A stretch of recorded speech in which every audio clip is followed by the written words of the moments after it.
Le royaume des cieux est à eux. Matthieu 5, 3, 10. Dans l'état de notre recherche, il nous est déjà possible de tenter une première approximation sur le sens du royaume. Ce n'est pas un royaume auquel on accède en obéissant à des lois. Appartenir à une nation humaine, c'est accepter les lois qui enrichissent les rapports entre les citoyens et entre les citoyens et l'État. Faites-vous naturaliser dans une autre nation, vous accepterez du même coup un nouveau code de loi.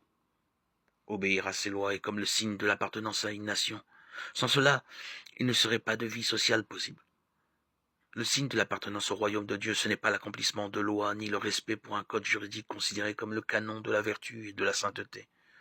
Il ne faudrait pas tomber dans la naïveté de croire que le royaume est absolument le contraire d'une nation, et à ce titre, désavouer toute structure sociale.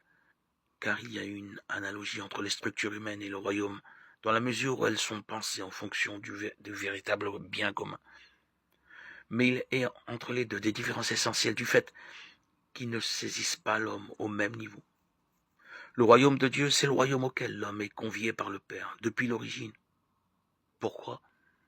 Parce que la miséricorde de Dieu est antérieure. Elle précède et prévient.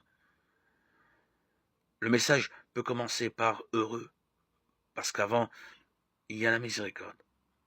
Un royaume qui rassemble ceux qui sont l'objet de la miséricorde.